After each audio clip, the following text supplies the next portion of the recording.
So a student asked about question 2 from exercise 2G.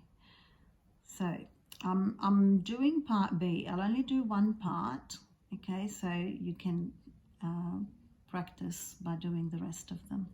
So question 2G says you have to find any lengths, so x in this case, or any angles, theta in this case, okay. The angle needs to be rounded off to the nearest minute, and the length needs to be rounded off to the nearest, to one decimal place, okay.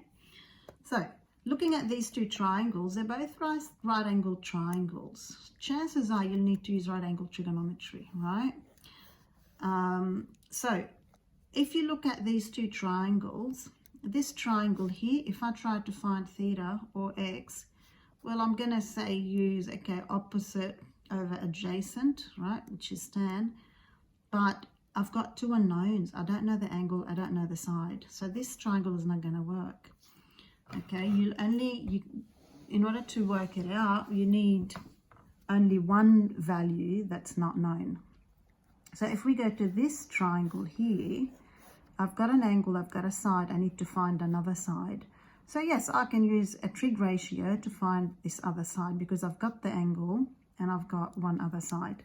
So think about which ratio you would use, sine, cos, or tan. So the 19 is opposite, so 7 is opposite 19 degrees, right?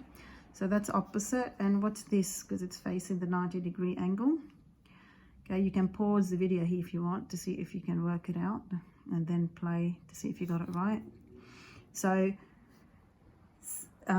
it has to be sine, right? Because sine is opposite over hypotenuse. Okay, so sine 19 degrees equals 7 over x. Now remember, if the variable is in the denominator, you divide by the ratio. So then x is equal to 7 over sine 19 degrees. So let's work that out. And then that needs to be rounded off to the to one decimal place. So you just enter it in your calculator as is. So 7 divided by or over sine 20 degrees. 19 degrees, sorry. Okay, so that's 21.5008, etc. So to one decimal place, 21.5, and our measurements are in centimeters. Okay, so that's x. Now we can go to this triangle. We've got x now, so we can decide on the ratio for theta. I'll give you a moment to think about it. So that's 15.1 over x, which is over 21.5, yeah?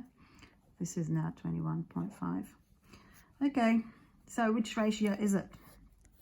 Opposite, adjacent, that's tan theta.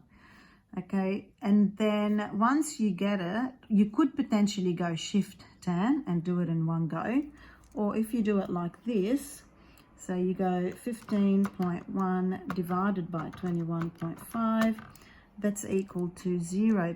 So tan theta equals 0.7023, etc. Then you go shift tan answer if you're doing it like this. So shift tan answer equals, and you will have your tan answer equals. Okay, so theta is then equal to 35 point, okay, so 35, okay, 0.081 ... And then so break it up into degrees, minutes, and seconds. So press this button on your calculator, and that will break it up into, so theta equals 35 degrees, 4 minutes, 52.86 seconds, right? To round it off to the nearest minute, it's going to be either 35 degrees, 4 minutes, or 5 minutes. Okay, 35 degrees. So because the number of seconds is 52.86, so if this number is 30 or more, you round up. So this is going to be 35 degrees and 5 minutes. Okay.